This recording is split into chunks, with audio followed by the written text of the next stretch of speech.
என்னது இன்னும் ஒன்றும் இல்லை, இன்னும் 2 வருஷத்துக்குள்ளே பார்த்தீங்கன்னா மிகப்பெரிய, அதாவது பார்த்தீங்கன்னா கொரோனாவை விட மிகப்பெரிய வைரஸ் பார்த்தீங்கன்னா வரப்போதான்.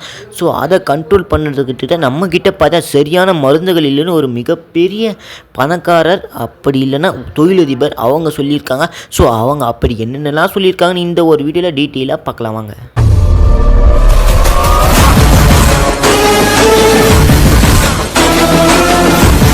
முன்னாடி நம்ம சேனலுக்கு நீங்கள் புதுசாக வந்து மறக்காமல் சப்ஸ்கிரைப் பண்ணி வச்சுட்டு வீடியோக்கு உங்களோட லைக் கொடுத்து உங்கள் ஃப்ரெண்ட்ஸுக்கு ஷேர் பண்ணுங்கள். மிகப்பெரிய பணக்காரரான தொழிலதிபரான பில்கேட்ஸ் அவங்க இப்படி சொல்கிறதுக்கு என்ன காரணமாக இருக்கும்? ஸோ அதில் தான் டீட்டெயிலாக பார்க்கலாம். ஸோ இதுக்கு முன்னாடி பார்த்தீங்கன்னா கோவிட் வைரஸ் உங்கள் எல்லாருக்கும் தெரிஞ்சிருக்கு. ஏன்னா இந்த உலகத்தையே ஆட்டி படிச்சதுன்னு சொல்லுவாங்க. ஸோ பல பேர் அதான் உண்மை.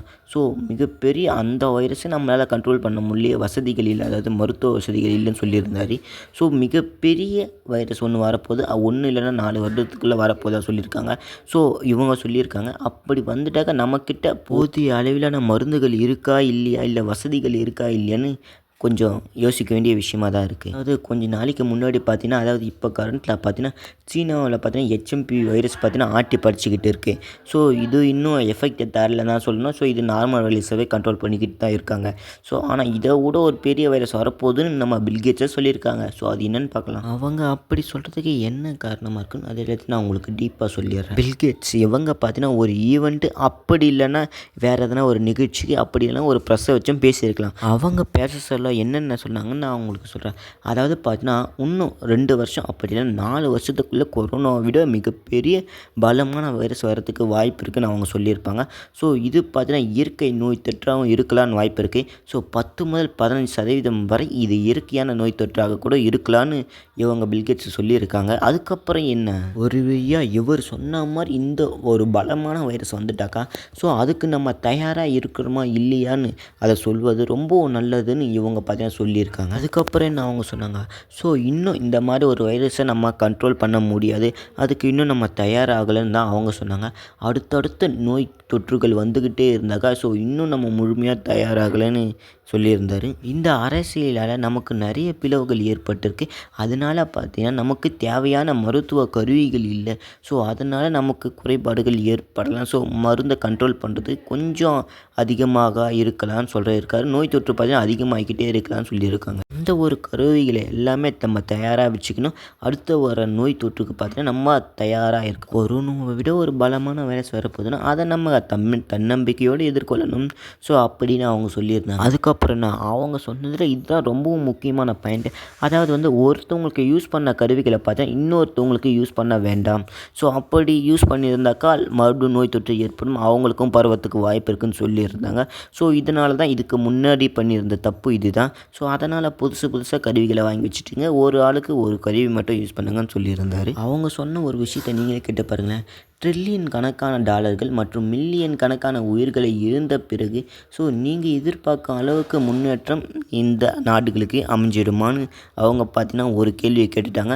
ஸோ இது யாருக்கு பொருந்துன்னு நீங்கள் மறக்காமல் கமெண்ட்டில் சொல்லுங்கள், நான் பார்த்து தெரிஞ்சுக்கிறேன். இதுக்கு முன்னாடி நம்ம பில்கேட்ஸ் பார்த்தீங்கன்னா 2015ஆம் ஆண்டு பார்த்தீங்கன்னா டிஇடி உரையில் பார்த்தீங்கன்னா ஸோ இந்த உலகம் பார்த்தீங்கன்னா மிகப்பெரிய ஒரு கொடிய நோய்க்கு தயாராக இல்லை என்று எச்சரித்தாராம். அவங்க சொன்ன மாதிரியே தான் நடந்துச்சு. மிகப்பெரிய கொடிய வைரஸான கோவிட்-19 பார்த்தீங்கன்னா 2019 நம்ம இந்த உலகத்தை பார்த்தீங்கன்னா அச்சுறுத்திட்டே வந்துருந்தது. அதுக்கப்புறம் என்ன 2022ஆம் ஆண்டில் பார்த்தீங்கன்னா அடுத்த நோய் தொற்று தடுப்பு எப்படி என்ற ஒரு புத்தகத்தை பார்த்தீங்கன்னா நம்ம பில்கேட்ஸை வெளியிட்டாராம். அந்த ஒரு புக்கில் அவங்க என்னென்னலாம் எழுதியிருந்தாங்கன்னு நான் உங்களுக்கு சொல்கிறேன்.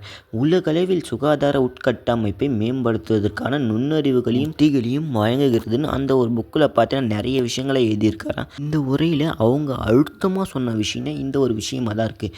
ஸோ தடுப்பூசி ஆராய்ச்சி, நோய் கண்காணிப்பு மற்றும் தனிமைப்படுத்தல் கொள்கை முதலீடுகள் உள்ளிட்ட சிறந்த ஆழ்ந்த நடவடிக்கைகளில் பில்கேட்ஸ் அழுத்தமாக சொன்னார். அவங்க சொன்ன முக்கியமான விஷயம் அமெரிக்காவுக்காக கோவிட்-19 கடுமையான கட்டத்தை முடிவு கொண்டு வருவதற்காக ஸோ பல மில்லியன் டாலர்களை பார்த்தீங்கன்னா அவங்க கொடுத்துருந்தான்னு சொல்லியிருந்தாங்க. ஸோ அமெரிக்காவில் 125 மில்லியன் டாலர்கள் பார்த்தீங்கன்னா வரை அறக்கட்டளையாக கொடுத்துருந்தாங்களாம். ஸோ அதை சொல்லியிருந்தாங்க. அதுக்கப்புறம் என்ன, கோவிட்-19 நோய் தொற்றிலிருந்து கற்றுக்கொள்ள வேண்டிய பாடங்கள் இருந்தாலும் அரசியல் வேறுபாடுகள் மற்றும் போதுமான உலகளவில் ஒத்துழைப்பு இல்லாமல் முன்னேற்றம் மெதுவாக தான் உள்ளது. இது இம்பார்ட்டன்ட் லைன்னு நான் நினைக்கிறேன். அதாவது பார்த்தீங்கன்னா அரசியல்லையும் சப்போர்ட் இருக்கணும், ஸோ மக்கள்கிட்டேயும் சப்போர்ட் இருக்கணும், டாக்டருங்கிட்டேயும் சப்போர்ட் இருக்கணும். அப்போ தான் ஒரு உயிரை காப்பாற்ற முடியும். ஸோ அப்படி இல்லைன்னா ஒன்றும் பண்ண முடியாது. டாக்டர்கிட்ட மட்டும் சப்போர்ட் இருந்தால், மக்கள்கிட்ட சப்போர்ட் இருந்தால், அரசியல்கிட்டேருந்து சப்போர்ட் இல்லைன்னா ஒன்றும் பண்ண முடியாது. அடுத்து மிகப்பெரிய நோய் தொற்று வரப்போகுதுன்னு அவர் எப்படி கணிச்சாருன்னு நான் உங்களுக்கு சொல்லுவேன். அதாவது பார்த்தீங்கன்னா காலநிலை மாற்றம் மற்றும் மக்கள் தொகை வளர்ச்சி ஆகியவை எதிர்காலம் நோய் தொற்றுக்கான சாத்தியக்கூறுகளாக இருக்கணும். அதிகரித்து வரும் அறிவியல் ஆராய்ச்சிகள் தெரிவிக்கிறது என்று இவங்களும் கணிச்சிருக்காங்க. அறிவியல் ஆராய்ச்சியிலையும் சொல்லியிருக்காங்க. மிகப்பெரிய நாடான அமெரிக்காவில் இந்த மாதிரி தட்டுப்பாடுகள் ஏற்படுதான். அதாவது பார்த்தீங்கன்னா பல லட்சங்கள் கோழிகள் மில்லியன்கள் என்ன தான் இருந்தாலும் அமெரிக்காவிலே நிறைய குறைபாடுகள் உள்ளதுன்னு அவங்க சொல்லியிருக்காரு. தயார் நிலையில் இருக்க வேண்டும் என்ன சொல்லியிருக்காரு. அப்போனா அமெரிக்காவிலே இந்த மாதிரி ஒரு நிலைமைனா நம்ம இந்தியாவுக்கெல்லாம் எந்த நிலைமைன்னு உங்களுக்கான கருத்தை மறக்காமல் கமெண்ட்ல சொல்லுங்கள். நான் தெரிஞ்சுக்கிறேன். ஒரு போர் உட்பட பல பிரச்சனைகளை பார்த்தீங்கன்னா உலக அளவில் நடக்கும். அதை பார்த்தீங்கன்னா நம்ம பயப்படக்கூடாதுன்னு அவங்க பார்த்தீங்கன்னா ஒரு கவலையை தெரிவிச்சிருந்தாங்க. அதுக்கப்புறம் என்ன, உலக அளவில் பார்த்தீங்கன்னா எதிர்கால நோய் தொற்றுக்கான அபாயங்கள் குறைக்க உலக அளவில் ஒத்துழைக்க அதிகரிக்க வேண்டும். அதனால் எல்லா கண்ட்ரியும் ஒன்றா செயல்படணும். இந்த மாதிரி ஒரு கொடிய வைரஸ் வர சொல்லணும் அப்படின்னு இந்த ஒரு உரையை முடிச்சிருந்தார்.